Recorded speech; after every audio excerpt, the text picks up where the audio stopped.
Ada dua jenis orang di tengah gelombang PHK yang sedang terjadi. Yang pertama, mereka yang langsung panik. Yang kedua, justru yang bilang sebenarnya ini yang saya tunggu-tunggu. Bukan karena mereka kaya, bukan karena pekerjaan mereka lebih aman, bahkan sebagian dari mereka baru saja kehilangan pekerjaan juga. Tapi reaksinya berbeda total, dan sebentar lagi kamu akan tahu kenapa. Ada konten short saya tentang 920 orang dipecat tanggal 12 Mei, 8.000 karyawan Meta di PHK tanggal 20 Mei, dan 92.000 pekerja teknologi sudah kehilangan pekerjaan sejak Januari. Tapi ada hal yang aneh. Perusahaan-perusahaan ini sebenarnya masih dalam keadaan yang untung, tetapi mereka mengadakan pengurangan karyawan, pemecatan. Contoh, Meta untung miliaran dolar di kuartal yang sama ketika mereka memecat ribuan orang. Saham mereka justru naik setelah pengumuman PHK tersebut. Jadi ini bukan tentang ekonomi yang sedang susah, tapi ada sesuatu yang lebih besar yang sedang terjadi. Ketika perusahaan besar mengumumkan PHK, investor itu senang karena Wall Street baca ini sebagai sinyal satu hal. AI sedang menggantikan manusia. Dan itu artinya dengan profit yang sama, tetapi dengan biaya yang jauh lebih kecil. Artinya itu ada efisiensi tingkat tinggi. Nvidia tembus 3 triliun dolar secara valuasi. Di hari yang sama, ada ribuan engineer yang kehilangan pekerjaan. Jadi ada perusahaan yang untung 60 miliar dolar, tetapi pemecatan tetap terjadi. Ini bukan anomali. Ini adalah model bisnis yang baru. Dan ini baru mulai. Ini fakta. Buat kalian yang nonton short saya, kalian pasti masih ingat China sudah menargetkan produksi 1 juta robot industri tahun ini. Jadi, teorinya adalah satu robot bisa menggantikan 3-5 pekerja. Robot tidak butuh gaji, tidak pernah sakit, tidak pernah minta naik gaji ataupun demo. Ada juga mantan eksekutif senior Google X bernama Mo Gaudet. Dia prediksi tahun 2027 sebagai tahun AI bisa lakukan semua pekerjaan manusia. Namanya AGI, Artificial General Intelligence.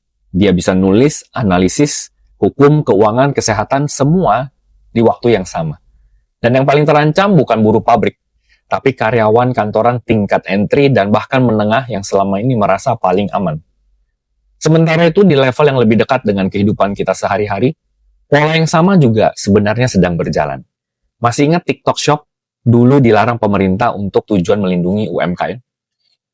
6 bulan setelah dilarang, itu TikTok balik lagi dengan uang 1,5 miliar dolar dan mereka masuk kembali lewat Tokopedia. Ada 64 juta UMKM yang tidak punya suara di sana.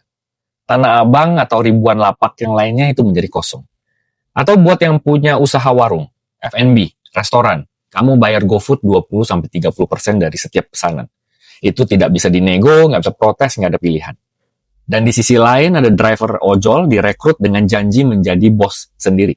Tetapi platform yang akhirnya menentukan tarifnya. Dan platform itu bisa menonaktifkan akun siapa di kapan saja. Sekarang kita lihat semua ini secara keseluruhan bersama-sama. Ini tidak bermaksud untuk memojokkan pihak tertentu, tetapi ini hanyalah fakta yang sedang terjadi. Perusahaan besar PHK sambil untung miliaran. Ada AI, AGI yang lebih pintar dari manusia. Ada robot masuk, dia jauh lebih efisien. Lalu platform juga menguasai UMKM dan pekerja lepas. Di level makro, rupiah tertekan, IHSG babak belur, GDP di atas kertas bertumbuh.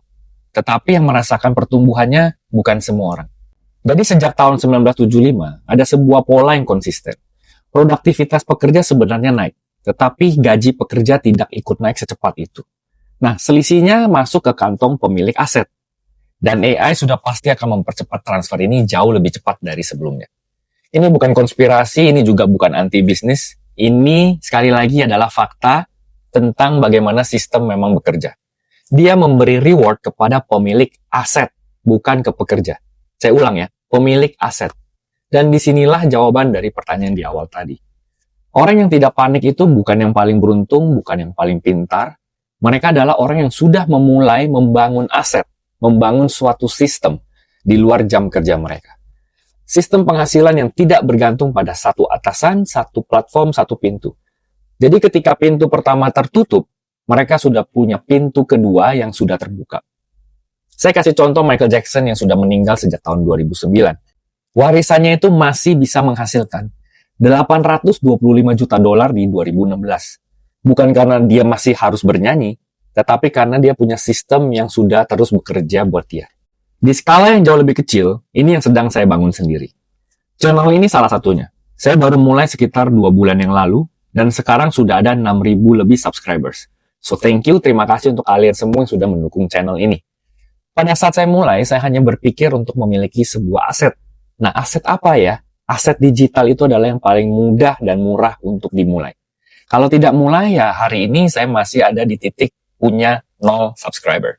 Dan ada model lain juga yang saya jalani di samping ini, yang bisa dijalankan di samping pekerjaan yang ada tanpa harus resign dulu. Saya menyebut orang-orang yang sudah mulai perjalanan ini sebagai the builders.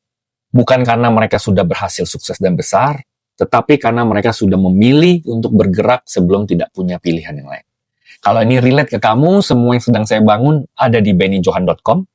Jadi PHK massal, AI datang, robot bisa menang, platform menguasai, rupiah tergeser, saham investasi babak belur, itu adalah fakta semua sedang terjadi sekaligus sekarang ini.